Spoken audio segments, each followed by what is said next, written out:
Hey everyone, it's Everything Eve here, and in today's video, I'm sorry. First of all, I'm very sorry. This took me 3 weeks to make another video. Like, that's pretty much unacceptable. But so in today's video, I'm gonna be talking about how I switched to VMware because so a while ago, so I started to notice VirtualBox getting really slow after I defragged my hard drive. If you don't know, I have a 1TB, 5,400 RPM hard drive, and I've upgraded to Windows 10. Honestly, it doesn't run too bad here, but that's debatable almost.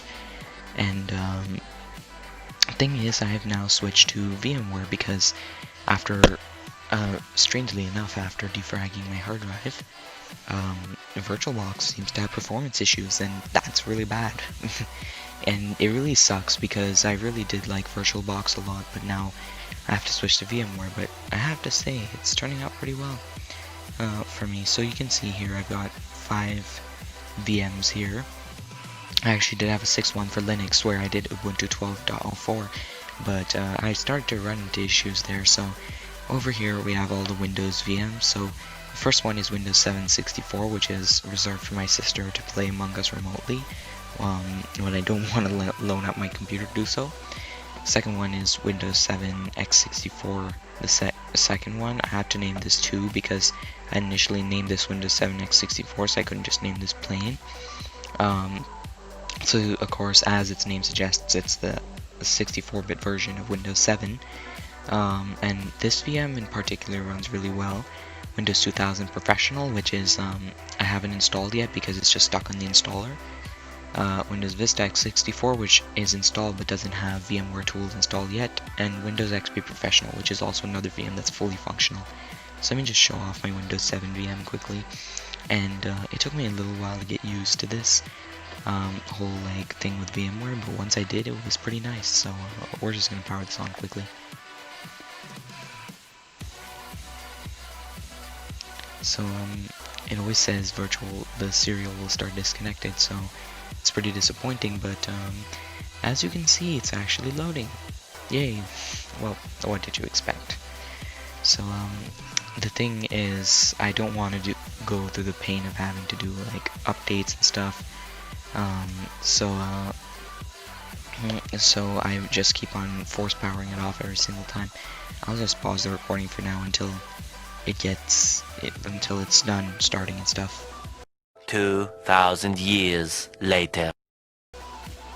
So as you can see here, my Windows 7 VM is kind of working. It's stuck on this black screen for now as it tries to adjust. I've been noticing a lot of performance issues with virtualization as a whole as of now. For whatever reason, virtualization on computers suck for my computer.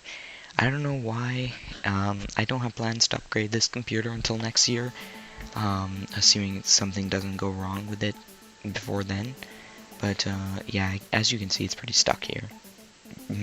Pretty stuck. Lol. It's just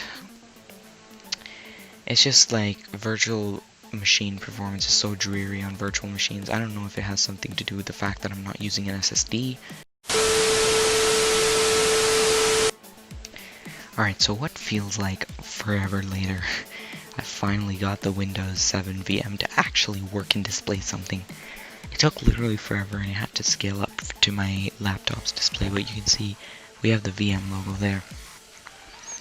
And it's actually really fast, but this is the only VM where VM performance is actually really fast. I mean, every other VM is just so slow and stuff, and you can see it's actually scaled up, like I said, scaled up to match my display settings. So all the icons look bigger and stuff. So I find it extremely annoying that every single time the display goes off or something to change something or something, I don't even know what I'm saying, it just goes black, and then I have to reset the machine or stuff. But you can see it's still running here even if it's choppy. It's always gonna be like that. And I'm trying to activate it right now like a cheater, but it's not like working stuff. And I got Opera for whatever reason because I plan to customize this like installation stuff. As for the resources I've given it, if we open Task Manager here, which it's still pretty fast, I've given it 2 cores, and 2 gigabytes of RAM, so it can handle, you know, like, it can pretty much handle now putting anything like to it. So Windows 7 recommends that you have 2 gigs of RAM, and you can also see we got gadgets here, which is pretty cool. The reason why I like this Windows 7 VM so much is because Windows Vista is not working on VMware. I do not know why, but it does boot. It does get into the actual OS. I'm able to install the OS. I'm able to pretty much like configure it and stuff. But other than that, it doesn't like I'm stuck at 800 by 600. There's no the base system driver isn't installed, which means that it is extremely slow. Like, I'm not even kidding when I say it's just so slow. I'm trying to figure out why it's so slow. I'm trying to figure out how to install the VMware tools, which it's not working. But yeah, Windows 7 is the only thing that works, and Windows XP Professional, and my other Windows 7 VM. But Vista and 2000 don't work yet, which is sad. I also plan to run 8.1 in the VM because, you know, I miss 8.1. And yeah, I guess that's it. So if you did like this update, which you didn't, you know what to do, right? So I won't tell you what to do. You figure out for yourselves. Bye.